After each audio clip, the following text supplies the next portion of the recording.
Puji nama Tuhan, selamat pagi, selamat tahun baru Bapak Ibu Saudaraku yang dikasihi oleh Tuhan. Shalom. Ada sukacita pada pagi hari ini? Yang bersukacita dan merasakan penyertaan Tuhan sepanjang tahun 2021 kemarin, boleh lambaikan tangan kita tinggi. Sorak-sorai kemuliaan bagi Dia. Haleluya. Mari pada pagi hari ini kita datang dengan membawa hati kita, membawa ucapan syukur kita, karena Tuhan begitu baik, teramat baik dan sangat baik dalam hidup kita. Di tahun 2021 Tuhan sudah menyertai kita dengan penyertaannya yang sempurna. Kita percaya di tahun yang baru ini Tuhan juga akan menyatakan penyertaan yang sama dalam hidup kita. Amin saudara. Mari kita tundukkan kepala, kita satukan hati, kita akan berdoa. Kami mengucap syukur Tuhan atas kebaikan-Mu Tuhan. Kau sudah menyertai kami Tuhan sepanjang tahun 2021. Dan kami, dan saat ini Tuhan kami memasuki tahun yang baru. Di tahun 2022 ya Tuhan. Kami percaya Tuhan, penyertaan-Mu, kasih-Mu, sukacita-Mu, damai sejahtera-Mu tetap sama ya Tuhan. Terima kasih Tuhan. Oleh karena itu Tuhan kami membawa ucapan syukur kami di hadapan-Mu Tuhan. Karena Kau sangat baik dan teramat baik bagi kami semua ya Tuhan. Bagaimana, dengan apa kami membalas kasih-Mu ya Tuhan, selain dengan pujian dan sembah kami ya Tuhan. Terima kasih ya Tuhan. Kami mulai pertemuan kami pada pagi hari ini hanya di dalam nama Tuhan Yesus Kristus. Setiap kita yang percaya sama-sama kita katakan amin. Mari kita buka hati kita bersama. Kau Allah yang setia,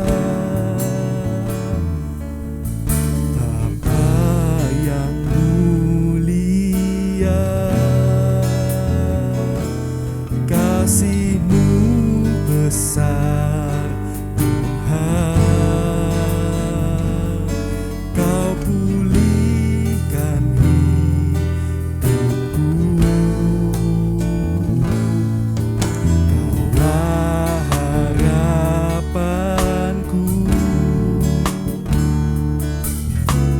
Hidupku dalam-Mu.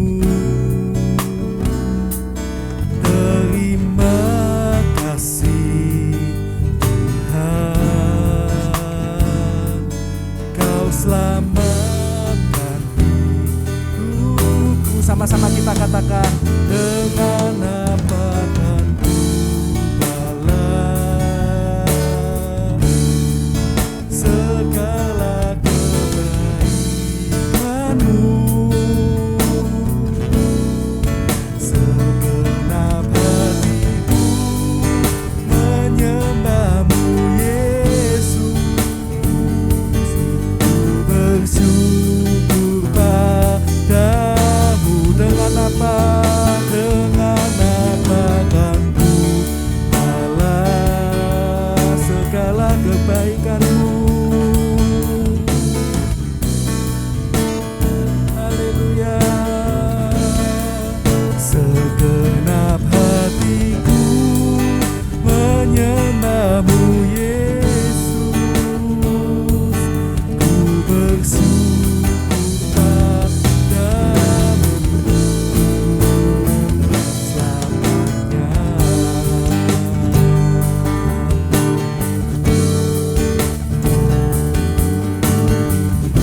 Mari Bapak Ibu, kita katakan pujian ini dari awal. Kau Allah yang setia. Kau Allah yang setia. Kau Bapa yang mulia. Kasih-Mu besar ya Tuhan. Kasih-Mu besar Tuhan. Engkau memulihkan setiap hidup kami ya Tuhan. Pulihkan hidupku. Kaulah harapanku. Hidup kami hanya dalam tangan-Mu ya Tuhan. Dengan tulus katakan terima kasih Tuhan. Terima kasih Tuhan. Kau sudah menyelamatkan hidup kami Tuhan. Kau selamat hidupku. Lebih sungguh katakan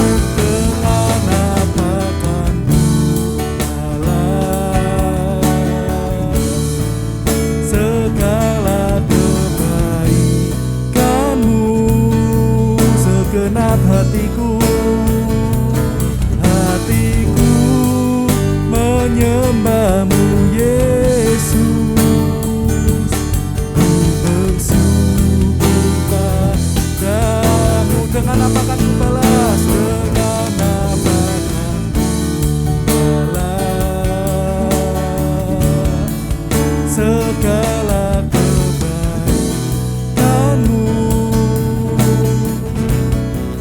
Segenap hatiku menyembahmu Yesus. Ku bersyukur padamu. Segenap hatiku, hatiku menyembahmu Yesus. Bersyukur padamu. Segenap hatiku, segenap hatiku menyembahmu Yesus. Bersyukur padamu selamanya. Mari kita sembah Dia, karena hanya Dia yang layak untuk kita sembah.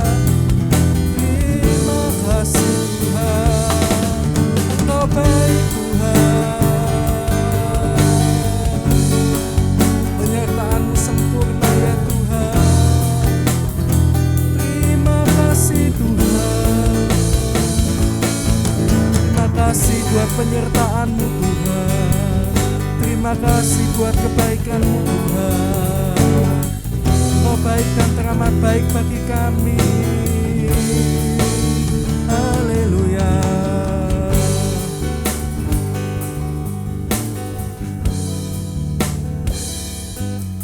Mari Bapak Ibu Saudara, perlahan saya ajak kita semua bangkit berdiri.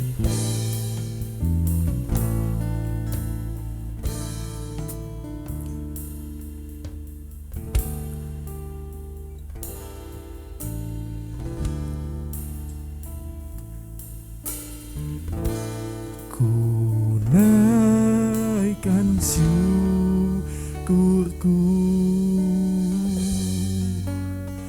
buat hari yang Kau beri.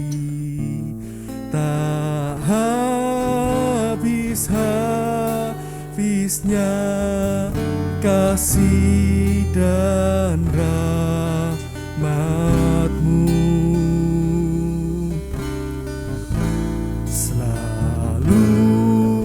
Baru dan tak pernah terlambat pertolongan-Mu. Besar setiamu di sepanjang. Tinggi-tinggi angkat kedua tanganmu, nyatakan rasa syukurmu pada Tuhan. Naikkan syukurku buat hari yang Kau beri. Tak habis-habisnya kasih-Mu ya Tuhan. Kau baik dalam hidup kami. Terima kasih ya Tuhan buat kasih-Mu, selalu baru dan tak pernah.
Tuhan, buat kesetiaan-Mu yang begitu besar dalam hidup kami ya Tuhan. Betapa kami sungguh mengagumi kesetiaan-Mu ya Tuhan, yang tiada batasnya ya Tuhan. Rahmat-Mu selalu baru dalam hidup kami ya Tuhan. Oleh karena itu Tuhan, kami rindu untuk bersuka cita. Kami rindu Tuhan untuk lebih lagi meninggikan nama-Mu, karena Engkau sangat baik dalam hidup kami ya Tuhan. Terima kasih ya Tuhan. Kami siap bersuka cita meninggikan nama-Mu hanya di dalam nama Tuhan Yesus Kristus. Siap kita yang bersuka cita, sama-sama kita katakan amin. Tepuk tangan sorak-sorai bagi Dia. Tuhan kita adalah Tuhan yang baik untuk kita semua. Karena itu segala pujian hanya bagi kemuliaan-Nya. Amin. Mari kita datang ke bait-Nya dengan penuh ucapan syukur.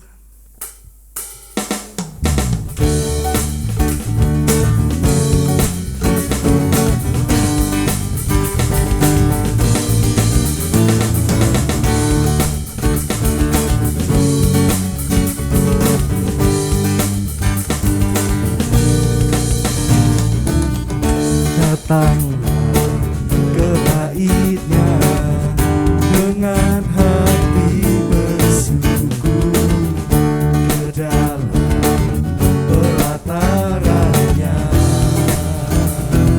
hati bersuka, rasakan dan lihatlah betapa baiknya Tuhan bagi berlindung padanya. Akan bersorak-sorak, Akan apa Bapak Ibu Saudara? akan bersorak-sorak. Lambaikan tanganmu. Bersyukurlah kepada Tuhan, Sebab Dia apa Bapak Ibu? sebab Ia baik, bawasannya untuk selamanya, kasih setianya. Mari kita bersyukur. Bersyukurlah kepada Tuhan, sebab Ia baik, bawasannya untuk selamanya, kasih setianya.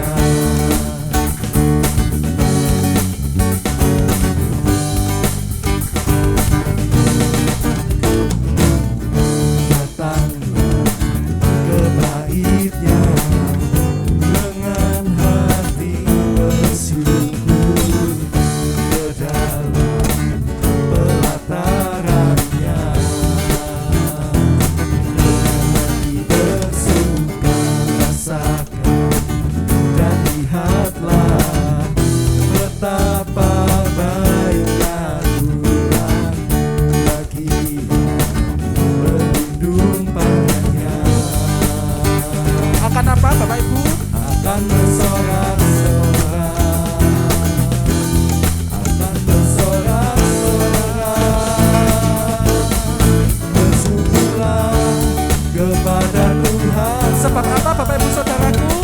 sebab Ia baik, bawasannya untuk selamanya, kasih setianya.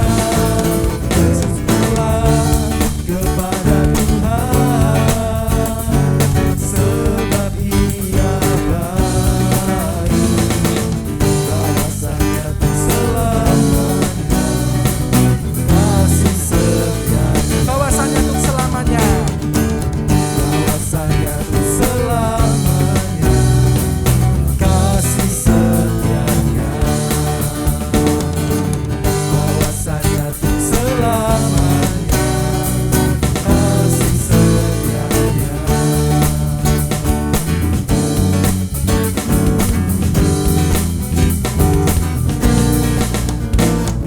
Sorak-sorai yang meriah bagi Allah kita. Haleluya. Silakan duduk kembali dalam damai sejahtera Allah.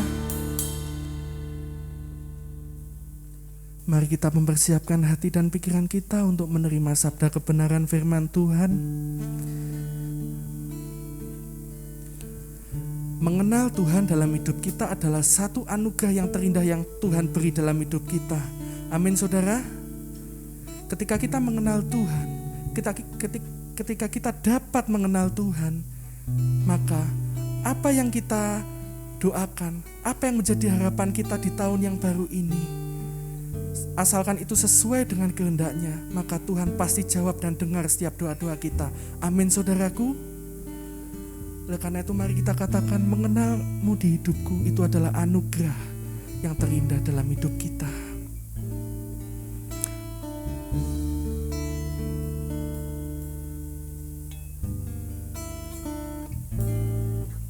Mengenal-Mu di hidupku,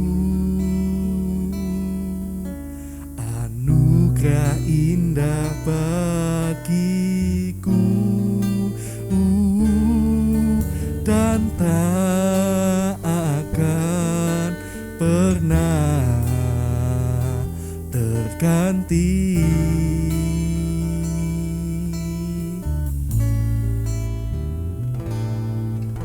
Bersama-Mu ku jalani hidup yang sungguh berarti. Kau berikan ku kasih sempurna. Ku tahu Tuhan dengar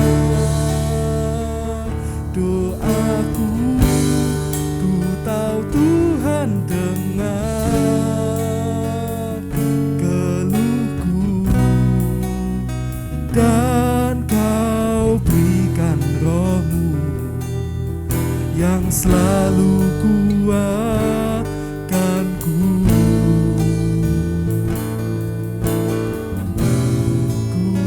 Tuhan lihat semua tetes air mata dan luka, dan ku tahu pasti Tuhan Yesus yang berlaku. Mari Bapak Ibu Saudaraku, sama-sama kita resapi lagu pujian ini.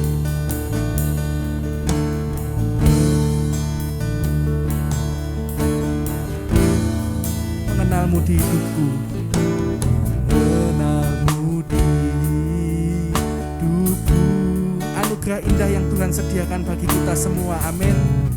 indah bagiku, Dia tidak pernah tergantikan dalam hidup kita. dan tak akan pernah terganti. Oh, bersama-Mu ku jalani Tuhan, bersama-Mu ku jalani hidup yang sungguh berarti.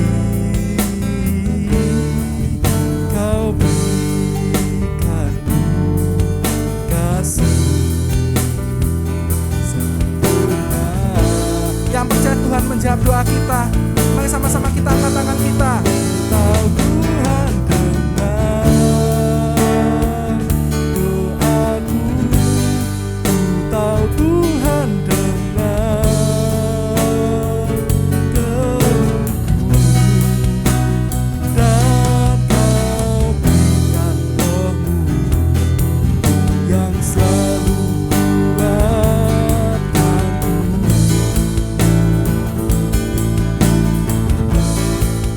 Tahu Tuhan lihat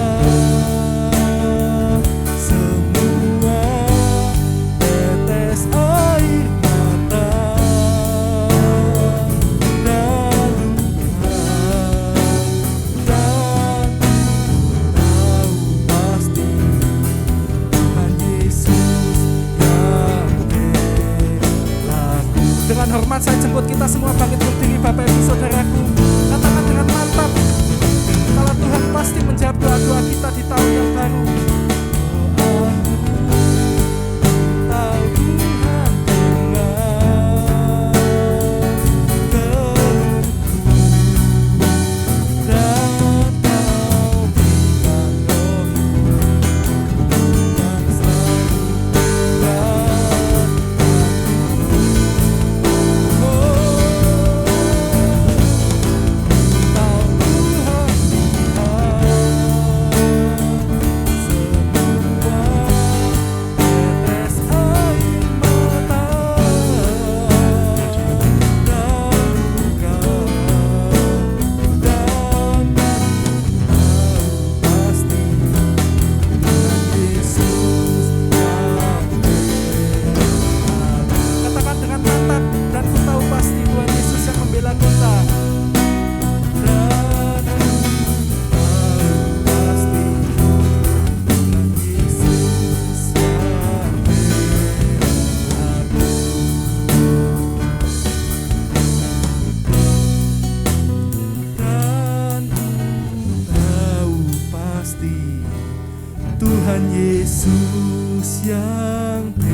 Mari kita berdoa.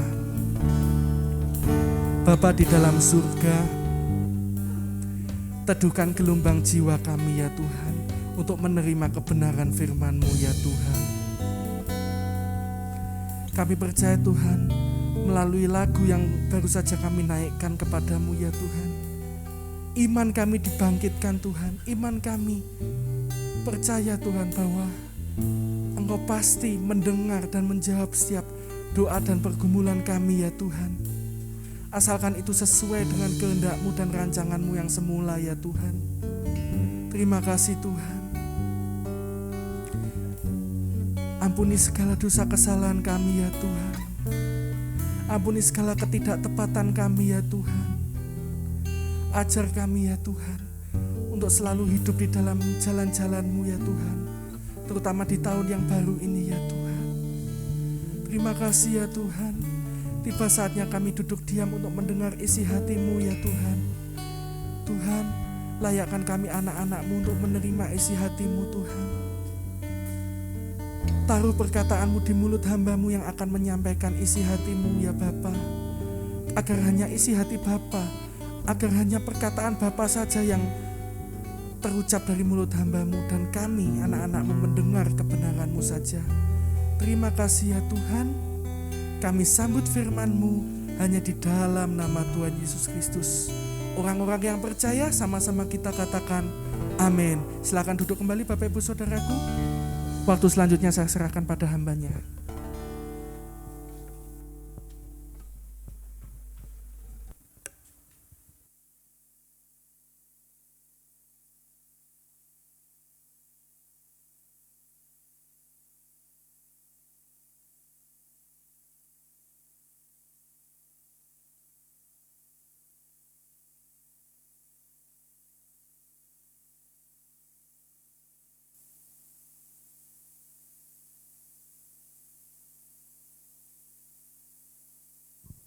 Terpuji nama Tuhan, saudaraku sekalian dikasihi Yesus Kristus. Shalom. Oh, suaranya tidak terdengar. Shalom. Puji nama Tuhan. Kalau pagi hari ini kita berkumpul bersama-sama, izinkan pertama kali saya akan menyampaikan selamat tahun baru. Selamat tahun baru.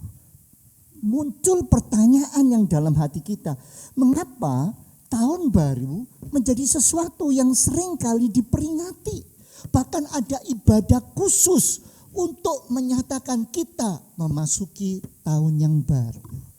Nah, untuk itu pagi hari ini saya ingin mengajak saudara bersama-sama untuk merefleksikan dan memahami serta mengerti apa arti dan makna dari tahun baru itu sesungguhnya. Bagaimana kita menghayati dan mengertinya. Itu sebabnya saya memberi judul khotbah pagi hari ini, A time to restart. A time to restart. Apa sih maksudnya a time to restart? Memang istilah ini saya ambil dari istilah komputer. Ya, saudara-saudara yang biasa bermain dengan komputer akan mengertinya. Atau saudara yang banyak bermain dengan gadget, dengan HP yang baik itu berbasis Android ataupun iOS, saudara kan banyak memahami ini.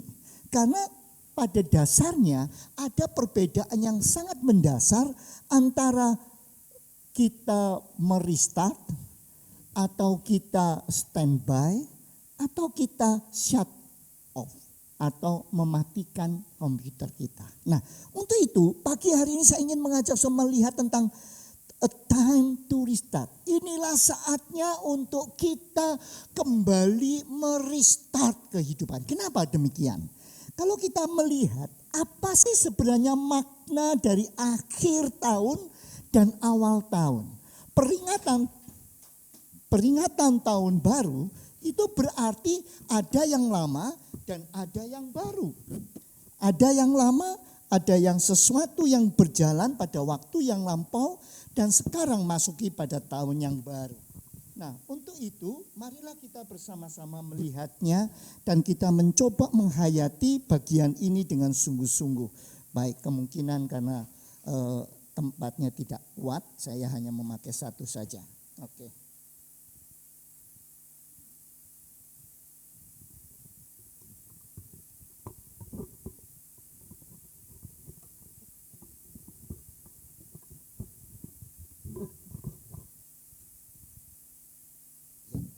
Saudaraku sekalian, kalau saya memperhatikan bahwa dalam setiap 1 tahun itu adalah masa yang kita pahami dan mengerti. Di dalam 1 tahun pasti ada berapa bulan? 12 bulan. Dalam 1 tahun ada 12 bulan. Dalam 1 bulan ada berapa? Ada kalanya 4 minggu, ada kalanya 5 minggu. Sehingga kalau dijumlah dalam 1 tahun akan ada 52 minggu. Yang berarti sama dengan 365 hari. Kalau saudara seorang yang suka dengan matematika, pasti akan mencoba. Kalau gitu ada berapa jam itu? Jumlahnya ada 8.760 jam. Kalau dimasukkan ke menit akan jadi 525.600 menit. Kalau dibuat detik lebih banyak lagi menjadi 31.536.000 detik. Apa sih sebetulnya makna daripada memahami ini? Panjang dan pendeknya tergantung kepada pola pikir dan pola pandang kita. Bagaimana kita menghayatinya? Kalau kita melihatnya dalam waktu hitungan bulan, maka terasa cuma 12 bulan. 12 kan cepat, 1, 2, 3, 5, 10, 11, 12 habis. Tetapi kalau kita mau menghayati itu dalam hitungan detik, itu menjadi 31.536.000 detik. Satu masa yang sangat panjang, hitungannya akan begitu banyak. Tetapi inti daripada semua itu bahwa apapun yang saudara lihat, apapun saudara pandang, bagaimana saudara nanti menjalani tahun itu, tetap akan ada batasnya. Saudara tidak bisa mengurangi batasnya. Saudara juga tidak bisa melebihkan. Tetap akan ada batasnya. Setiap menit, setiap jam, setiap hari, setiap bulan, dan tiap tahun tetap akan ada batasnya. Sehingga ketika kita meninggalkan 2 hari yang lampau tahun 2021. Karena apa kita harus meninggalkan? Kalau saudara yang mempunyai kenangan yang indah mengatakan, saya tidak mau meninggalkan tahun 2021. Terlalu indah buat saya. Saudara tidak bisa menahannya. Mau tidak mau batas itu tetap berjalan dan saudara harus meninggalkan. Beberapa saudara yang merasa aku mau cepat-cepat masuk dalam tahun 2022 karena tahun 2021 terlalu banyak situasi yang tidak menyenangkan hati, sangat menyakitkan, sangat menekan hidup saya, sangat berat. Saudara juga tidak bisa mempercepatnya. Tetap ada batasan, tetap ada waktu di mana saat itulah semua harus berakhir. Semua harus dilalui. Demikian juga bahwa setiap musim akan ada awalnya, tapi juga akan ada akhirnya. Setiap musim itu, satu musim akan berakhir, akan dilanjutkan dengan musim yang lain. Jadi kalau begitu, berbicara soal awal tahun dan berbicara soal akhir tahun, itu berbicara soal batas. Mau tidak mau kita harus menjalaninya. Pertanyaannya, bagaimana kita bisa menjalaninya? Kita menjalaninya dengan sungguh-sungguh, kita menjalaninya dengan santai, itu akibatnya situasinya akan sangat tergantung kepada pola pikir dan pola pandang kita. Itu sebabnya mari kita mencoba menghayatinya dengan sungguh-sungguh. Apa yang akan kita lakukan dalam tahun yang baru ini? Bagaimana kita menjalaninya? Apakah kita menjalaninya sebagai sebuah kelanjutan dari masa yang lampau yang begitu berat, yang begitu penuh dengan tekanan, penuh dengan situasi yang tidak menyenangkan? Atau saudara mengatakan, this is a new beginning. Ini adalah sesuatu yang baru yang harus saya jalani dengan sungguh-sungguh. Atau saudara mengatakan, bukan, ini kelanjutan dari masa yang lampau yang harus saya pikul beban itu dengan berat. Apa yang saudara akan pikir? Itu sebabnya mengapa inilah saatnya di mana kita harus mulai melihat, merestart kembali. Apa maksudnya merestart? Nah, saudaraku sekalian, saya ingin mencoba mengajak saudara melihat sebentar. Apa sih bedanya 3 tanda ini? Kalau saudara lihat, nah, tanda yang sebelah kiri, yang tengah, yang kanan. Kira-kira menurut saudara apa bedanya? Apa tanda ini? Saudara yang biasa di komputer pasti tahu. Saudara yang biasa bermain gadget pasti juga memahami walaupun kadang-kadang tidak terlalu sama tandanya. Tapi kurang lebih seperti ini. Apa artinya? Kalau saudara melihat tanda yang sebelah kiri dan sebelah kanan sebetulnya hampir sama. Itu tanda untuk shutdown. Artinya dimatikan. Alat itu diputuskan. Tidak digunakan. Sedangkan yang paling kanan itulah yang disebut dengan restart. Artinya apa maksudnya restart? Restart itu artinya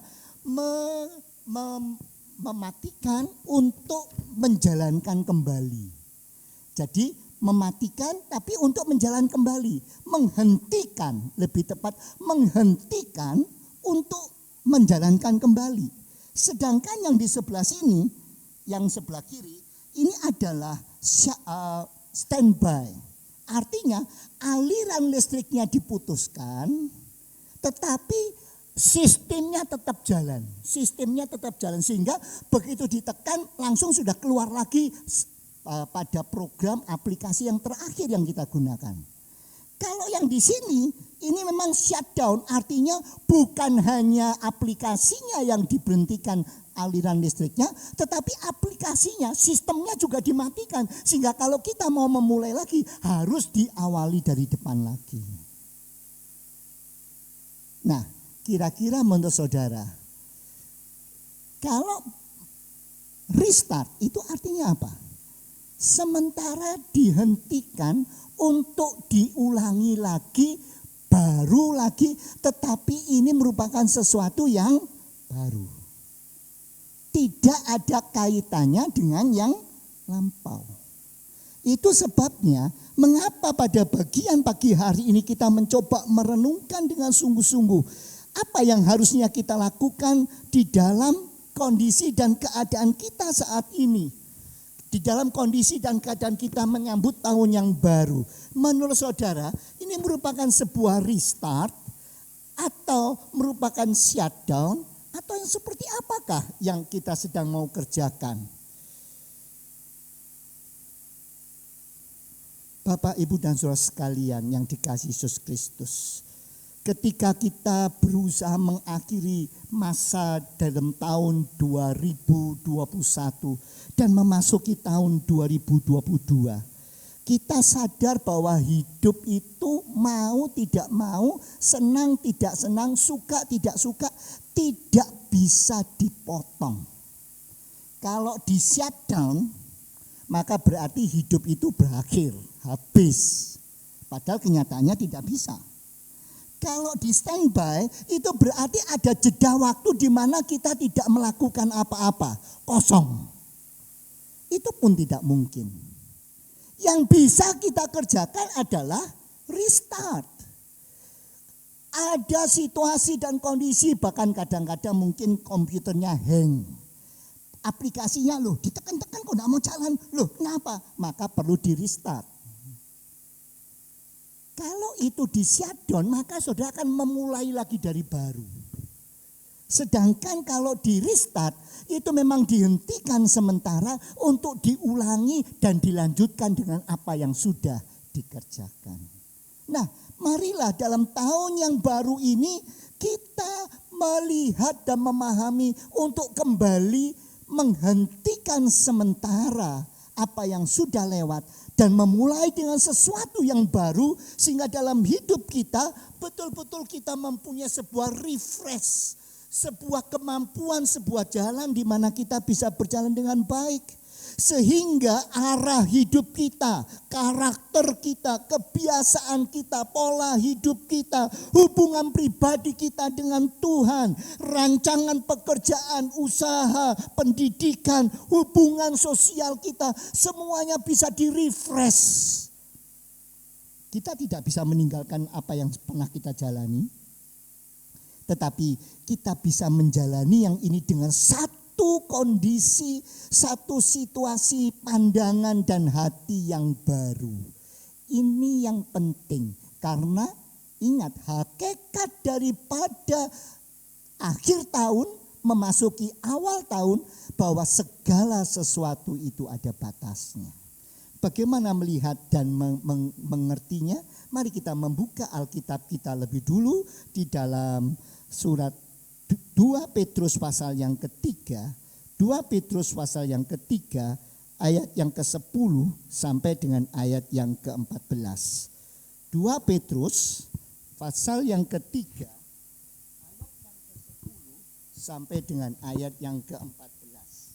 Mari kita akan membaca bagian ini dengan sungguh-sungguh sehingga kita bisa memahami makna dan artinya.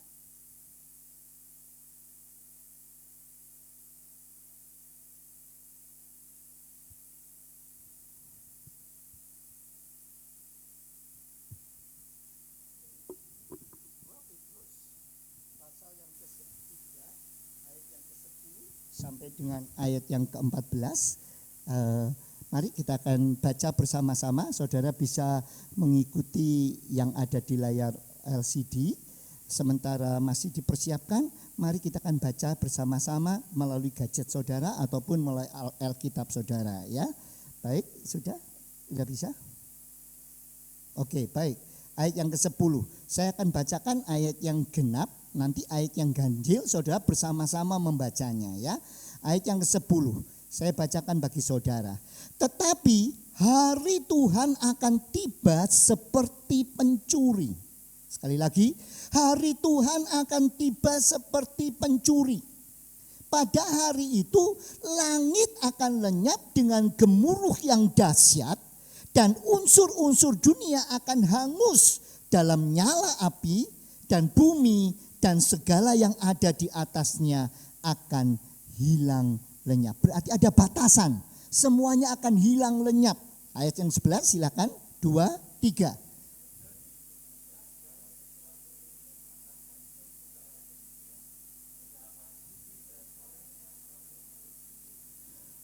Karena melihat situasi dan kondisi yang terbatas seperti ini, maka dikatakan kamu harus bisa benar-benar hidup suci dan saleh. Ayat yang ke-12, yaitu kamu yang menantikan dan mempercepat kedatangan hari Allah.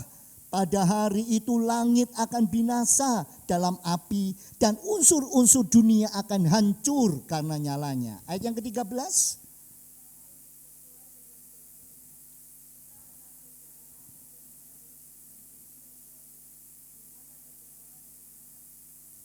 Ayat 14, sebab itu saudara-saudaraku yang kekasih, sambil menantikan semuanya ini, kamu harus berusaha supaya kamu kedapatan tak bercacat dan tak bernoda di hadapannya dalam perdamaian dengan Dia. Ayat yang ke-15.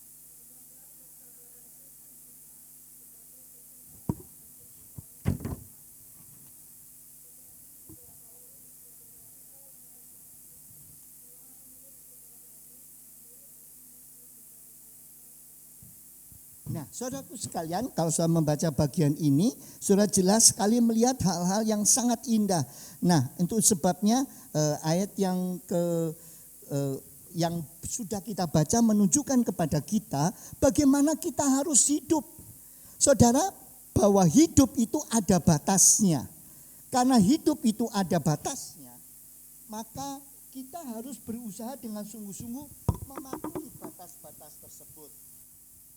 Saudaraku sekalian, kalau kita perhatikan dengan sungguh-sungguh, dikatakan di situ, mari kita berhati-hati dalam menjalani kehidupan ini. Karena ingat, perjalanan hidup itu ada batasnya. Karena itu karena perjalanan hidup itu ada batasnya. Mari kita berusaha menjalaninya dengan benar, dengan tepat, dan dengan bijaksana. Jangan sampai kita menjalani waktu yang ada batasnya itu dengan tidak bijaksana. Dan itu akan berbahaya. Saudara yang dikasihi Yesus Kristus, mari kita mencoba melihat karena segala sesuatu itu ada batasnya. Maka firman Tuhan mengingatkan kita, biarlah kita betul-betul mencoba menjalaninya dengan satu pemahaman yang benar. Ingat ayat yang ke-10 yang sudah kita baca bersama-sama. Dikatakan, ingat, hari Tuhan akan tiba seperti pencuri. Artinya pada hari itu langit akan lenyap dengan gemuruh yang dahsyat dan unsur-unsur dunia akan hangus dalam nyala api dan bumi dengan segala yang ada akan hilang lenyap. Artinya bumi kita yang ada saat ini, firman Tuhan katakan, akan ada batasnya. Dia akan segera lenyap. Lalu kalau bumi ini hangus, bumi ini hancur, bumi akan hilang, lalu gimana? Jangan khawatir. Firman Tuhan juga menyebutkan di dalam kitab Wahyu akan ada langit yang baru dan akan ada bumi yang baru, yaitu Yerusalem baru. Dunia ini akan hancur, dan kalau kita mencoba melihat tanda-tanda yang terjadi belakangan ini, apalagi dalam setahun ini, betul-betul mengerikan. Di mana-mana begitu banyak bencana, begitu banyak situasi kondisi yang sangat menyulitkan. Dan memang ini sudah dilihat oleh seorang saintis yang baru beberapa tahun yang lampau meninggal, bahwa memang kehancuran dunia ini sudah bisa diprediksi. Baik dari ledakan jumlah penduduk dunia, baik dari pandemi yang ada, baik dari segala kemajuan teknologi di mana semuanya bisa digantikan oleh teknologi sehingga banyak orang menjadi pengangguran, banyak orang akan tidak lagi mempunyai pekerjaan. Semuanya digantikan oleh teknologi. Sampai-sampai seorang resepsionis pun nanti akan digantikan oleh robot. Berarti pekerjaan resepsionis akan hilang. Coba bayangkan, dalam perhitungan manusia dunia ini masih bisa bertahan 600 tahun lagi. Jadi sampai tahun 2600. Tetapi dalam situ dikatakan kalau ada sesuatu yang lain, ternyata dengan adanya kemajuan artificial technology itu, maka ternyata tinggal 100 tahun. Wah, ada begitu banyak. Tetapi inti yang firman Tuhan katakan memang semua itu akan ada batasnya. Pertanyaannya, bagaimana kita bisa menjalani batas itu dengan baik? Bumi yang ada segera akan lenyap. Tetapi akan ada langit yang baru, ada bumi yang baru yang akan menjadi tempat bagi siapa? Bagi semua orang yang mau percaya kepada Dia. Itu tempat yang tidak disiapkan untuk semua orang. Itu disiapkan hanya untuk anak-anak Tuhan yang mau percaya dan mau datang kepada Tuhan. Jadi berarti ada batasnya. Di antara batas itu, itulah yang harus kita jalani. Sementara bumi masih ada kita jalani untuk menuju langit baru dan bumi yang baru, itu nanti akan menjadi bagian dari setiap orang yang percaya kepada Tuhan Yesus. Tapi sekarang pertanyaan, di antara dua batas itu apa yang harus kita lakukan? Ternyata di dalam bagian yang kita baca yang pertama, ingat ada persyaratan, yaitu di dalam ayat yang ke-11. Ayat yang ke-11, bisa ditayangkan ayat yang ke-11? Coba, ayat yang ke-11 mengatakan begini. Jadi, ayat yang ke-11, jadi jika segala sesuatu ini akan hancur secara demikian, betapa suci dan salehnya kamu harus hidup. Jadi bagaimana caranya?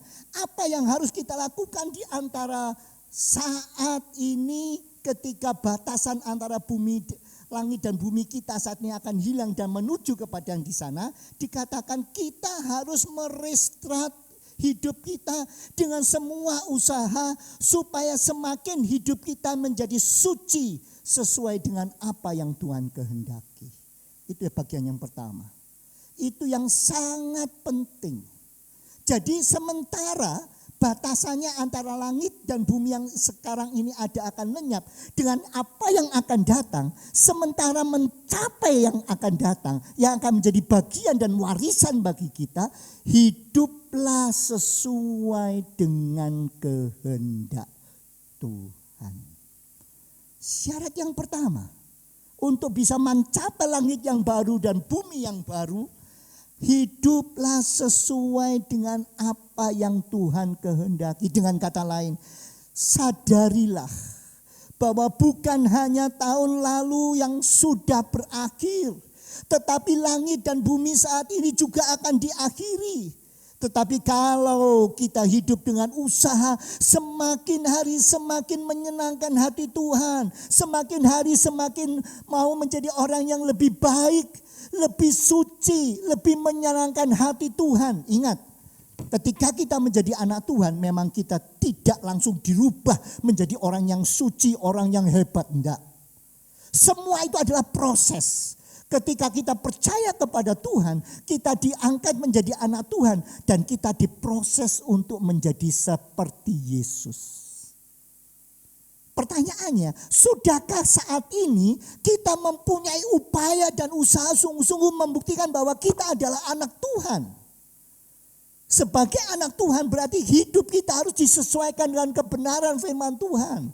Memang tidak bisa sekaligus jadi baik, tidak bisa sekaligus jadi istimewa. Tetapi kita harus belajar dan kita harus berupaya sungguh-sungguh untuk menjadi seperti Yesus. Itu sebabnya lagu itu sangat mengesankan bagi saya yang mengatakan seperti Yesus. Seperti Yesus, itu saja yang ku minta. Dalam perjalananku untuk mencapai ke sana, langit yang baru, bumi yang baru, aku mau jadi seperti Yesus. Artinya dalam setiap langkah perjalanan hidup kita, kita terus disempurnakan, terus kita memperbaharui sehingga kita betul-betul benar-benar boleh menjalani kehidupan yang baik. Jangan sampai kita menjadi anak Tuhan yang hanya asal-asalan saja. Ingat saudara bahwa kehidupan itu merupakan sesuatu yang sangat-sangat labil. Kalau kita tidak memperhatikan perjalanan hidup kita dengan sungguh-sungguh, akan ada banyak godaan, akan ada banyak situasi, kondisi yang kadang-kadang menghambat, menghalang, dan kita menjadi tersandung. Itu sebabnya mari kita kata Tuhan, aku rindu jadi seperti Engkau. Kebenaran firman-Mu, saya akan menjalaninya. Sebisa dan semampu saya akan bisa melakukannya. Ketika saudara merasa aku kok tidak mampu, kok berat ya. Ingat, ada Roh Kudus yang ada dalam hidup kita. Dia yang akan menolong saudara menjalaninya. Berteriak, minta kepada Dia. Sungguh-sungguh ingat, syarat yang pertama untuk bisa memasuki yang akan datang itu harus hidup suci. Mudah? Tidak. Sulit? Tidak juga. Ingat, kita harus betul-betul bersandar dan berjalan bersama dengan Tuhan. Dengan pertolongan Roh Kudus itu akan menolong kita. Sehingga hubungan kita dengan Tuhan secara pribadi akan jadi lebih baik. Ingat, coba lihat arah hidup saudara. Bagaimana dengan cita-cita hidup saudara saat ini? Buatlah sesuatu yang sesuai dengan kehendak dan maksud Tuhan. Karakter kita harus dirubahkan. Jangan lagi menggunakan karakter-karakter yang lama. Kebiasaan hidup, pola pikir. Mari kita katakan dan kita atur semua sesuai dengan kehendak dan rancangannya. Ketika saudara mencoba mengatur apa yang akan saudara kerjakan untuk masa depan, untuk pekerjaan saudara, untuk pendidikan saudara, untuk hubungan sosial saudara, untuk usaha saudara, untuk kesehatan saudara, sudahkah saudara menaruhnya segala sesuatu sesuai dengan kehendak dan rancangan Tuhan? Tanpa upaya dan usaha sungguh-sungguh serius, maka saudara akan mudah terjatuh. Itu sebabnya mari upayakan dengan sungguh-sungguh. Itu yang pertama. Yang kedua, lalu bagaimana juga dengan yang kedua? Yang kedua, apa yang Tuhan katakan sekarang? Yang kedua dikatakan kita di dalam ayat yang berikutnya, ayat yang ke-12. Coba ayat yang ke-12. Saudara perhatikan yang ke-12.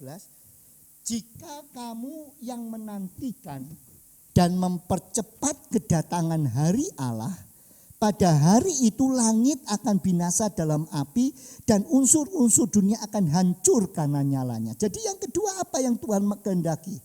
Selama dalam masa kita meninggalkan tahun yang lama dan kita memperbarui untuk memasuki tahun yang baru, ingat, hendaklah kita merestart dengan berjuang supaya lebih banyak orang lagi siap bertemu dengan Tuhan. Ayat 12 mengatakan, yaitu kamu yang menantikan dan mempercepat kedatangan Tuhan. Bagaimana caranya mempercepat? Tuhan akan datang ketika Injil sudah diberitakan kepada seluruh dunia. Itu berarti bahwa kita harus betul-betul berupaya bagaimana caranya agar orang lain siap bertemu dengan Tuhan.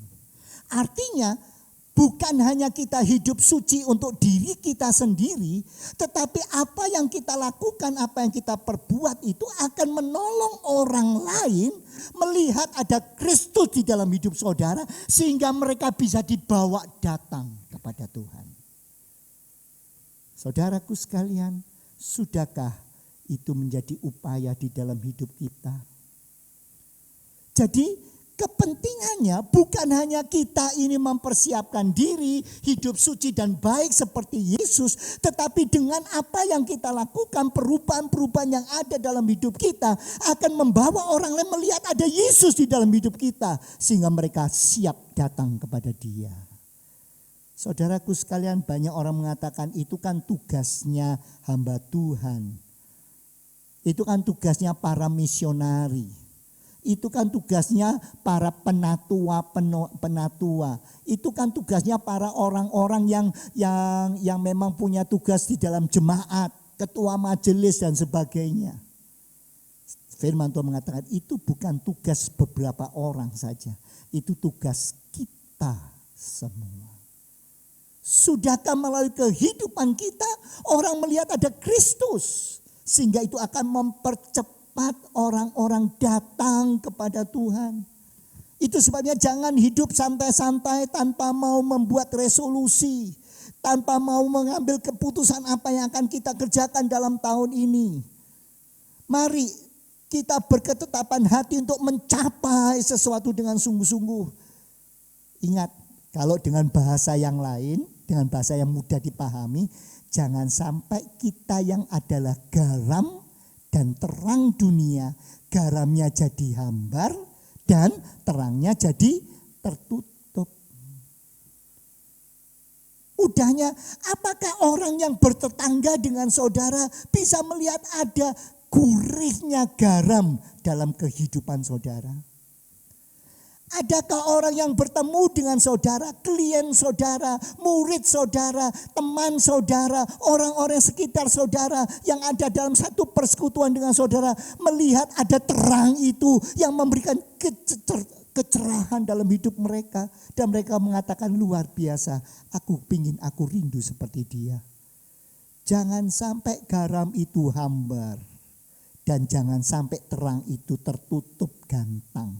Sehingga orang tidak bisa melihat bahwa ada Kristus di dalam hidup kita. Yang kedua, kalau yang pertama Mari kita dengan sungguh-sungguh melakukan dan menjalani hidup untuk hidup benar di hadapan Tuhan. Menjaga kesucian hidup, berjalan sesuai dengan kehendak dan rancangan Tuhan. Memang mungkin tidak bisa sekaligus, tetapi hari demi hari. Hari ini akan lebih baik dari kemarin. Besok lebih baik dari hari ini. Terus melangkah maju dan maju. Itu yang pertama. Yang kedua, firman Tuhan katakan bagaimana kita memasuki tahun yang baru. Yang kedua, mari kita berupaya jangan sampai terang dalam hidup kita. Karena kita adalah terang dunia sampai tertutup dan orang tidak mengerti. Orang mengatakan kok sama aja ya. Kok enggak ada bedanya.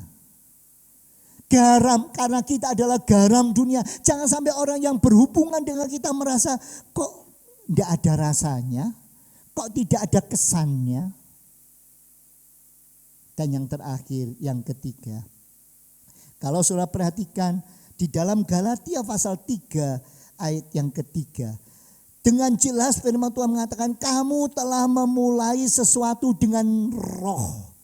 Maukah sekarang kamu mengakhirinya di dalam daging? Jangan sampai kamu yang sudah memulai sesuatu yang baik. Dalam tahun yang lampau saudara memulai sesuatu yang baik. Adakah saudara tetap melanjutkannya dengan kebaikan itu atau saudara akan mengakhirinya dengan daging? Itu sebabnya apa yang firman Tuhan katakan. Mari kita baca Markus pasal 9 ayat yang ke-50. Markus pasal 9 ayat yang ke-50. Apa yang membuat garam itu jadi hambar? Apa yang membuat terang itu menjadi tidak bersinar? Markus pasal 9 ayat yang ke-50. Ya, mungkin ada yang bisa membantu membacakannya. Ayatnya ada di atas, kita baca bersama-sama. Ya, siap baca ayat yang di sini. 1, 2, 3. Garam memang baik, tetapi jika garam menjadi hambar, dengan apakah kamu mengasinkannya? Hendaklah kamu selalu mempunyai garam dalam dirimu dan selalu hidup berdamai yang seorang dengan yang lain. Apa yang seringkali membuat garam itu di dalam diri kita jadi hambar? Ayat ini mengatakan yang seringkali membuat jadi hambar itu adalah ketika kita tidak hidup berdamai. Ketika kita lebih suka pertengkaran. Ketika kita lebih suka membenci satu dengan yang lain. Ketika kita merasa sakit hati dan itu dibawa-bawa kemana-mana. Ingat, restart. Hentikan sementara, lanjutkan. Lupakan yang lalu, tinggalkan yang lalu. Kalau itu tetap saudara bawa, bagaimana saudara bisa menjadi terang? Bagaimana saudara bisa memberikan rasa? Dan lalu bagaimana saudara bisa melakukan fungsi yang kedua, yaitu menjadi pemberita sukacita kepada orang lain. Saudara, coba bayangkan. Kalau ada seseorang sedang berkasih-kasihan, satu pasang, laki perempuan sedang berkasih-kasihan. Tiba-tiba yang satu merasa disakiti hatinya sehingga akhirnya putuslah hubungan itu. Kira-kira menurut saudara, bisa enggak dia terus begitu putus sama yang satu langsung dia bisa pindah kepada hati yang lain? Saya banyak melihat zaman saya ya. Tapi rupanya sampai sekarang juga sama begitu ya. Sekarang itu kalau begitu dia putus, waduh rasanya seperti dunia itu runtuh gitu. Waduh suasananya enggak enak, makan enggak enak, tidur enggak enak. Waduh pokoknya semuanya jadi kacau. Sebelum dia berdamai, sebelum dia membereskan masalah yang lampau, bisakah dia melangkah pada masa yang baru? Demikian juga ketika seseorang tidak hidup berdamai, sukanya bertengkar, sukanya membenci, sukanya terus membangkitkan amarah. Segala sesuatu yang lampau, sesuatu yang sudah lewat itu semua terus masih membayangi hidupnya dan dibawa terus kemana-mana. Apa yang terjadi? Dia tidak akan bisa menjadi saksi Kristus. Kenapa? Orang melihat, loh kok begitu? Dalam Christmas Carol yang lampau, saya menyaksikan bagaimana pengalaman saya ketika saya masih menjadi ketua kaum muda pada waktu itu ada tugas saya sebagai ketua kaum muda dan menyambut orang-orang yang datang. Dan salah satunya ada jemaat yang datang, ketika saya melihat dia, saya menjabati tangan.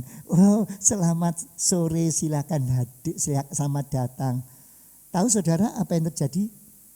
Dia mengatakan, senyumnya kok fales. Padahal saya sudah senyum, tapi katanya senyumnya kok fales. Saudara tahu? Itu sangat menempelak saya dan mulai saat itu saya ingat sekali. Kalau memang mau senyum-senyum yang tulus. Kenapa kok begitu? Nah, saya mungkin cerita sedikit karena sekarang orangnya sudah almarhum. Jadi saya mau cerita. Pada waktu itu begitu dia sampai, karena gedung gereja itu halaman masih jauh dari pintu masuk. Jadi saya di pintu masuk, dia turun. Begitu dia turun dari becak di muka pintu gerbang, saya lihat, wah, dia datang. Siapa dia? Dia kebetulan memang anak ini sedikit kalau ukuran 11,5 gitu ya, belum 12, 11,5. Jadi agak owah. Ketika gitu saya lihat gitu, waduh, anak owah ini datang. Hati itu merasa sepertinya ada sesuatu yang enggak pas. Sehingga ketika dia datang saya senyum, tapi dia bisa merasa kok senyumnya fales, kok senyumnya enggak tulus. Mulai saat itu saya katakan, Tuhan ampuni saya. Ternyata hati yang tersembunyi itu akan muncul di dalam wajah dan sikap tingkah laku kita. Saudara, tinggalkan. Kalau saudara tidak berdamai, kalau saudara tidak bisa memperbaiki, saudara masih tetap menyimpan kepahitan, hidup penuh dengan suka bertengkar dan terus seperti memelihara kebencian. Ingat, saudara akan kesulitan menjadi saksi bagi orang lain. Itu sebabnya apa yang dikatakan? Coba Matius pasal 10 ayat yang ke-14. Gimana caranya mengatasinya? Bagaimana supaya itu semua hilang? Ya, Matius pasal 10 ayat 14 kita baca bersama-sama 2, 3. Dan apabila seorang tidak menerima kamu dan tidak mendengar perkataanmu, keluarlah dan tinggalkanlah rumah atau kota itu dan kebaskanlah debunya dari kakimu. Kalau saudara memberitakan kabar sukacita, ternyata ditolak, di situ dikatakan kebaskanlah debu di kakimu. Apa debu itu? Saya mencoba mendalami, merenungkan. Kebaskanlah debu itu artinya semua kemarahan, semua kebencian, semua kekecewaan, semua sakit hati, semua sifat-sifat buruk yang menghambat sehingga orang tidak bisa menerima, tidak bisa mengerti dan tidak mau menyambut. Harus kita tinggalkan. Buang itu. Kalau itu saudara tetap bawa, ingat beban saudara makin lama makin berat. Dulu saya menjumpai seorang yang ada di Malang, dari Belimbing setiap hari pasti menuju ke kota. Setelah dia sampai kota dia kembali lagi, apa yang dikerjakan? Dia membawa sebuah geledekan yang isinya sampah begitu banyak bertumpuk-tumpuk. Dan dia padahal sudah tua, sudah tidak terlalu kuat, tapi dia geret itu terus jalan. Saya sangat kasihan ketika jalanan menanjak, baik itu ada di depannya RSU maupun yang di sebelah Belimbing sana. Aduh berat, tapi dia bawa terus. Bayangkan saudara, kalau saudara kemanapun terus membawa beban-beban saudara, bagaimana saudara bisa menjadi saksi dan memberi berkat bagi orang lain. Bagaimana hubungan suami istri bisa jadi baik kalau terus kesalahan demi kesalahan ditumpuk. Dan repotnya yang ditumpuk cuma kesalahan, yang baik-baik ditinggal. Yang diingat itu cuma yang jelek-jelek, terus masa lampau, terus semua yang tidak baik itu terus yang diingat-ingat. Saudara akan jadi orang yang penuh dengan beban. Beban yang berat dan saudara tidak bisa menjalani masa depan dengan penuh sukacita. Bagaimana saudara bisa menjadi berkat bagi orang lain? Tanggalkan, kebaskanlah itu. Bagaimana hubungan kakak beradik bisa jadi baik kalau beban-beban itu tetap dibawa. Sekali lagi, seringkali orang itu seringkali sukanya membawa apa yang ada dalam kehidupannya masa lampau. Dan herannya saudara, Saya pernah mengatakan pada saudara, kalau saudara itu berjalan, terus tiba-tiba ada orang buka kaca jendelanya, buang kotoran dalam plastik keluar. Dan karena saudara berjalan di sampingnya tidak sengaja, kotoran itu nempel di badan saudara, plak gitu. Kira-kira menurut saudara kotoran yang ada di badan saudara karena dilempar oleh orang yang naik mobil di depan saudara itu, saudara akan gimana? Waduh, ini harta, jadi harus saya pelihara. Jadi itu kotoran itu saudara pegang hati-hati, dieman-eman, terus dijaga, dibawa pulang, disimpan, dimasukkan dalam lemari begitu. Ya? Halo? Iya? Kotoran yang seperti itu dibawa? Atau ketika saudara sedang jalan, tidak sengaja ada burung lewat, terus dia buang kotorannya nempel di atas kepala, di rambut saudara. Menurut saudara, waduh ini emas, ini harus saya pelihara, saya bawa, jangan dikramasi, ini eman-eman ini, waduh jangan sampai hilang begitu kira-kira. Enggak kan? Tapi itu yang seringkali kita lakukan dalam hidup ini. Ketika ada sesuatu yang tidak baik, yang menyakitkan, yang membuat kita menjadi beban dan berat. Dan sesuatu yang seringkali membuat kita jadi susah. Seringkali kita bawa terus kemana-mana, kita eman-eman. Kita ingat, oh dia ya, awas ya, kamu pernah menghina saya ya. Awas ya, kamu pernah mencibir kepada saya ya. Awas ya, kamu pernah menyakiti saya ya. Awas ya, dan terus itu dibawa. Saudara bayangkan apa yang terjadi, hidup jadi makin berat. Tapi marilah dalam tahun yang baru, kita membuat sebuah resolusi, sebuah kepastian, ketetapan dalam hati untuk kita mengatakan, Tuhan aku mau tanggalkan semuanya, aku mau tinggal, aku mau restart. Saya mau memulai dengan yang baru, sehingga saya boleh dengan sukacita menjalani hidup ini. Tidak usah lagi pikir dan ingat-ingat yang lama. Yang lama biarlah berlalu, biarlah itu di restart. Sehingga kita bisa memulai dengan sesuatu yang baru, sehingga semuanya boleh berjalan dengan baik. Amin saudara. Mari kita jalani tahun ini dengan pertolongan Tuhan. Dengan penuh penyerahan kepada Tuhan. Dan Tuhan aku mau menyenangkan Engkau. Aku mau membuat hatimu senang. Aku mau hidup makin hari makin serupa dengan Kristus. Yang kedua, aku mau tetap menjadi berkat. Sehingga menjaga hidupku, menghilangkan semua hal-hal yang membuat garam dalam diriku tidak menjadi asin. Aku mau tinggalkan. Biarlah garam itu bisa dirasakan. Biarlah terang dalam hidupku boleh menyinari hidup mereka. Dan yang terakhir, saya mau mengebaskan. Aku mau tinggalkan semua yang membebani, semua yang tidak baik. Sehingga aku boleh melihat hanya Tuhan yang ditinggikan dan dipermuliakan dalam hidupku ini. Amin. Mari kita tundukkan kepala. Sementara kita akan mempersiapkan diri di hadapan kita. Ada perjamuan kudus. Di sini Tuhan Yesus sudah diserahkan. Membuktikan kasih-Nya kepada kita. Untuk memberikan kelepasan dari dosa-dosa kita. Marilah kita mengatakan, Tuhan, aku mau mengatakan selamat tinggal tahun 2021. Selamat tinggal semua kenangan-kenangan masa lampau. Semua yang menyakitkan, semua yang tidak menyenangkan. Semua kebencian, aku mau memasuki dengan hati yang baru. Dengan kondisi yang baru, sehingga aku boleh memuliakan Engkau. Mempersiapkan diri makin hari makin sesuai dengan kehendak-Mu. Berkuasalah Tuhan. Sementara saudara mempersiapkan diri dan memperbaiki, kalau ada hal-hal yang belum dilepaskan, ada hal-hal yang mengganggu hidup saudara saat ini, lepaskan. Sehingga saudara boleh bersekutu dengan tubuh dan darah Kristus. Dengan benar-benar saudara merasakan bagaimana kasih-Nya ada dalam hidup kita. Mari kita datang kepada Dia. Mari kita minta kepada Tuhan, layakkan aku Tuhan. Jadikan aku Tuhan, umat-umat-Mu yang boleh mewarisi langit yang baru dan bumi yang baru kelak. Dan selama kami menanti, kami mau membersihkan diri kami. Kami mau hidup lebih hari, lebih menyenangkan Tuhan. Suci di hadapan Engkau. sehingga aku boleh menjadi saksi bagi orang lain dan menanggalkan semua yang lama.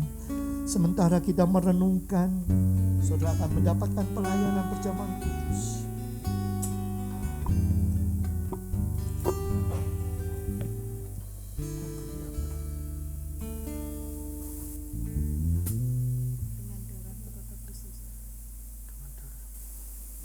Bapak Ibu Saudara sekalian, ketika kita sudah mendengarkan firman Tuhan, marilah saat ini kita mau satukan hati kita.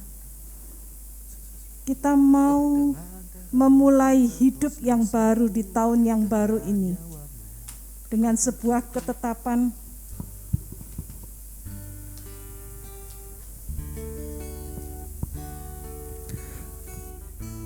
agar kita mau menjadi milik Tuhan yang sudah ditebus oleh darah Yesus.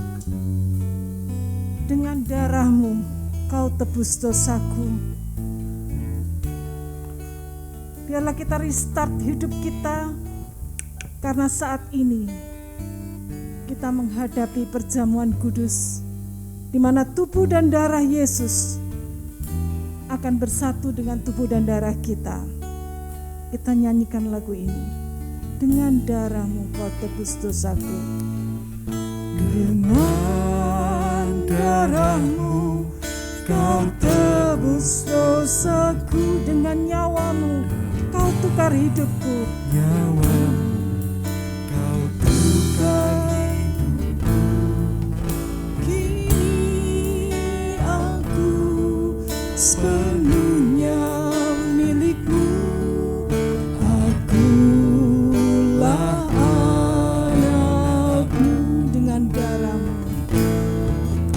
Dengan darah-Mu Kau tebus dosaku. Dengan nyawa-Mu Kau tukar hidupku. Kini aku sepenuhnya milik-Mu Tuhan. Aku Sepenuhnya milik-Mu. Akulah, katakan dengan yakin, Yesus, Yesus, Yesus, aku berseru. Yesus, Yesus, Yesus, ku berseru. Yesus, Yesus, ku panggil nama-Mu. Pengabdianku hanya padamu. Yesus, Yesus, Engkaulah Bapa-Ku. Sementara musik terus mengalun dan petugas akan mempersiapkan, membagikan perjamuan kudus ini. Mari saudara-saudara yang dikasihi Tuhan, mari kita merenungkan apa arti pengorbanan Kristus dan mengapa kita harus merayakan di dalam perjamuan kudus ini. Yesus sudah menanggung semua kutuk dosa kita karena Dia mengasihi saudara dan saya. Dia dihukum mati supaya kita dibebaskan. Dia menderita supaya kita mendapatkan hidup yang baru.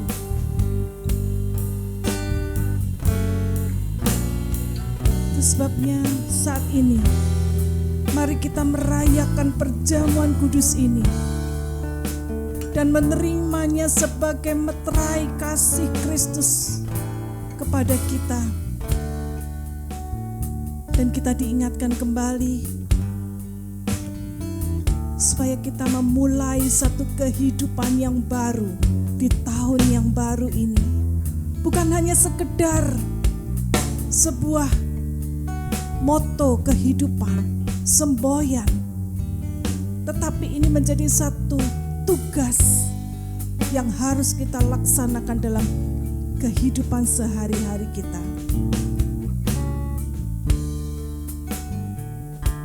Setiap kali kita merayakan perjamuan kudus, kita diingatkan supaya kita juga memberitakan kepada dunia kematian dan kebangkitan Tuhan kita Yesus Kristus.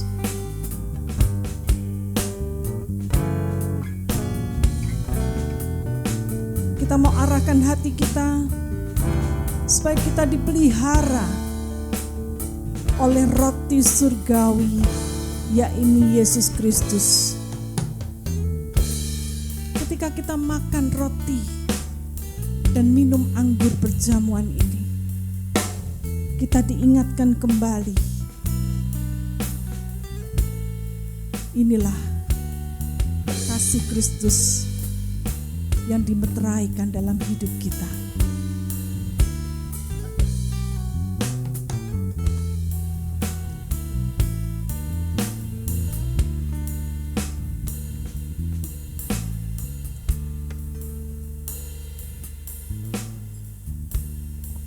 Biarlah kita mau mendengarkan titah perjamuan kudus sebagaimana yang disampaikan oleh Rasul Paulus di dalam 1 Korintus pasal yang ke-11 ayat 23 sampai 26 mengatakan, sebab apa yang telah kuteruskan kepadamu telah aku terima dari Tuhan, yaitu Tuhan Yesus pada malam waktu ia diserahkan, dia mengambil roti dan sesudah itu ia mengucap syukur atasnya. Ia memecah-mecahkannya dan berkata, inilah tubuhku yang diserahkan bagi kamu, perbuatlah itu menjadi peringatan akan daku. Demikian juga ia mengambil anggur setelah makan lalu berkata, inilah cawan perjanjian baru yang dimeteraikan oleh darahku. Perbuatlah ini setiap kali kamu meminumnya menjadi peringatan akan aku. Dan setiap kali kamu makan roti dan minum cawan ini, kamu memberitakan kematian Kristus sampai dia datang. Saudara sekalian, saya undang saudara untuk bangkit berdiri. Marilah kita merendahkan diri di hadapan Tuhan. Kita mengakui dosa-dosa kita di hadapan Tuhan. Karena Dia Allah yang Maha Tahu. Dia Maha Kuasa. Dia Maha Kasih.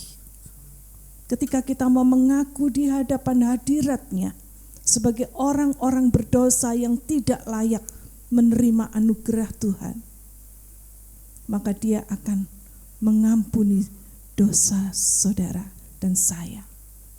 Sekalipun dosa kita merah seperti kermisi, Dia akan menjadikannya putih sebagai salju. Kita mau angkat roti ini dengan tangan kita.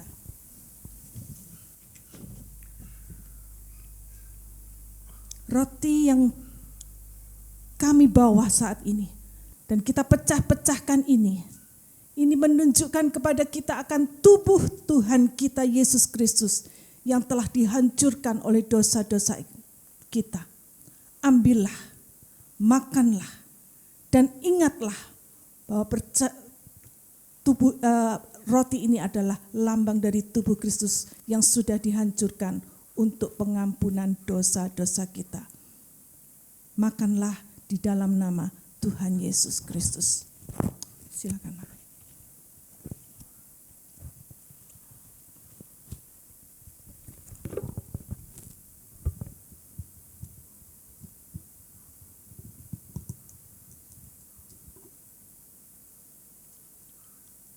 Cawan ini adalah perjanjian Tuhan, perjanjian baru.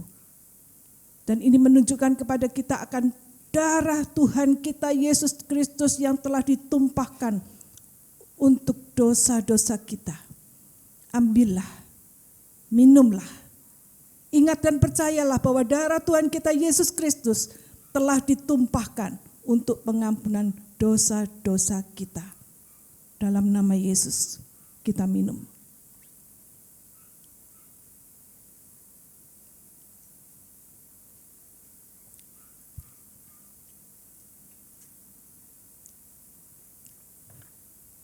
Saudara yang berterima kasih boleh mengangkat tangan saudara di hadapan Tuhan.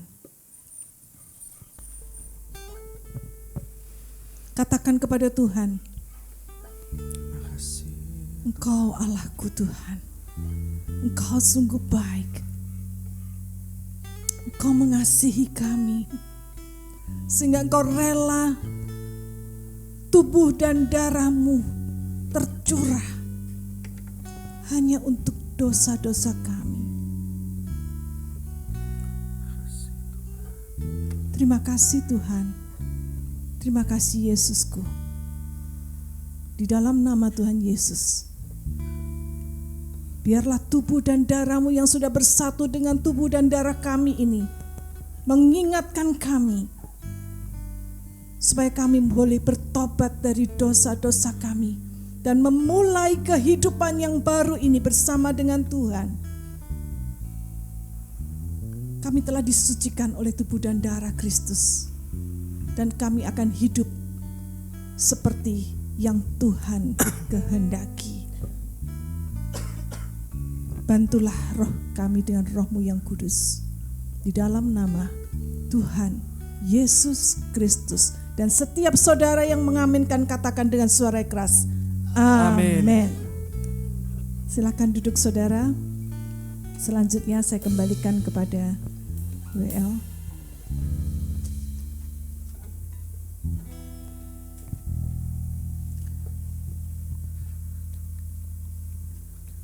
Puji Tuhan Bapak Ibu Saudaraku yang terberkati dengan pemberitaan firman Tuhan pada pagi hari ini. Boleh lambaikan tangan kita tinggi. Tepuk tangan sorak-sorai bagi Dia. Tiba saatnya kita akan memberikan persembahan. Mari kita persiapkan persembahan kita yang terbaik bagi kemuliaan-Nya.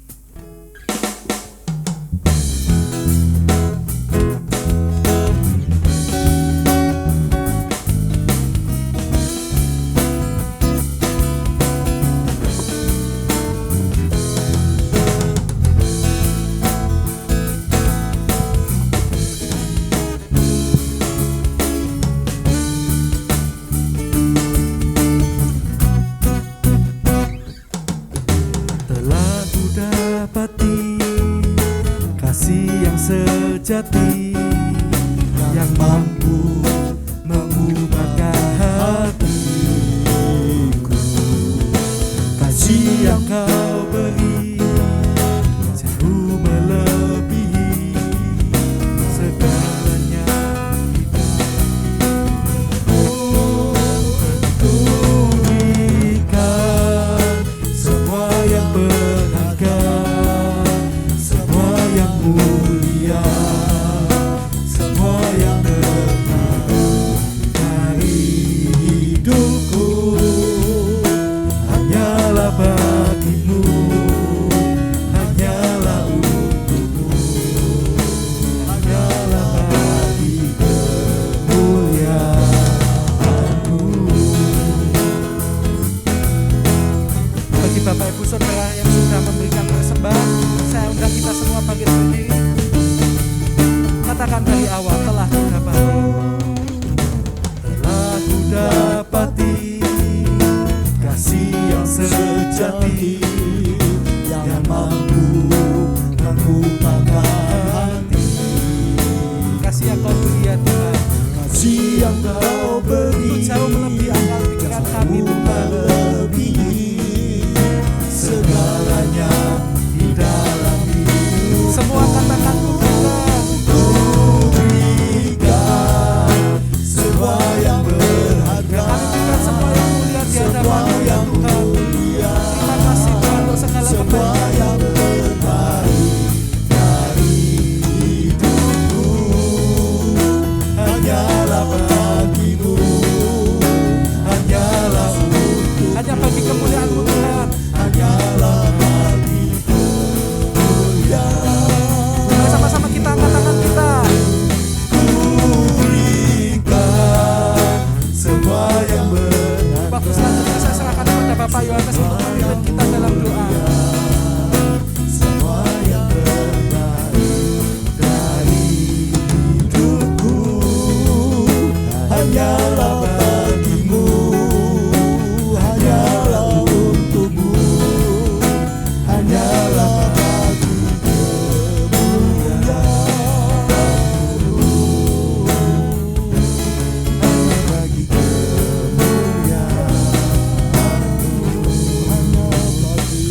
kami di dalam surga. Terima kasih untuk semua anugerah dan kemurahan Tuhan. Terima kasih kalau kami boleh memasuki tahun 2022. Dan kami yakin percaya Engkau tidak pernah tinggalkan kami.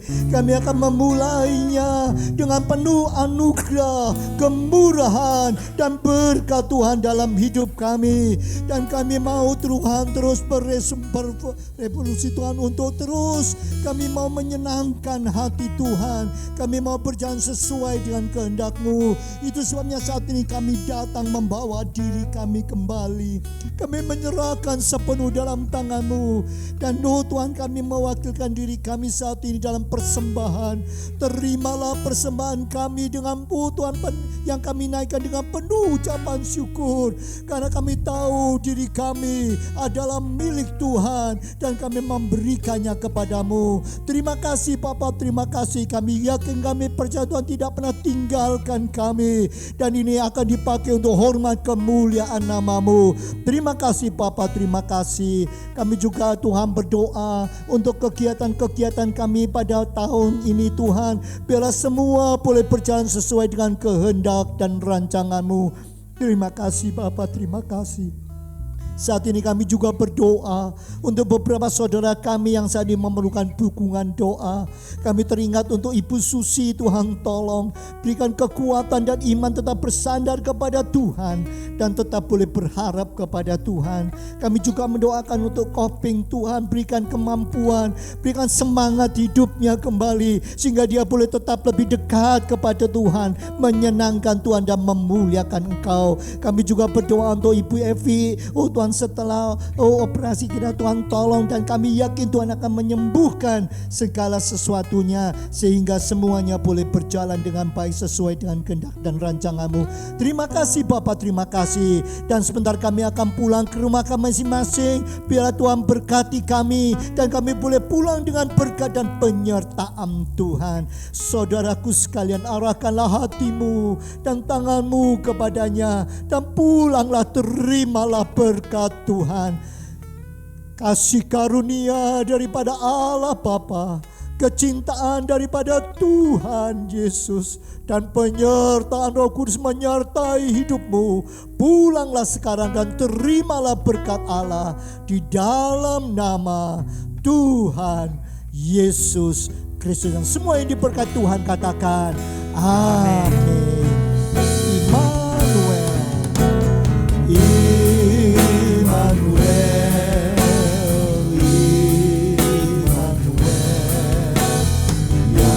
Sertaku Tuhan Allah yang hidup, Immanuel, Immanuel, yang besertaku Tuhan Allah yang hidup, yang besertaku Tuhan Allah yang sekali lagi katakan, yang besertaku Tuhan Allah yang hidup. Saat teduh, bila kita merenungkan kebenaran firman Tuhan dan berjanji untuk melaksanakannya dalam hidup kita sehari-hari. Saat teduh selesai,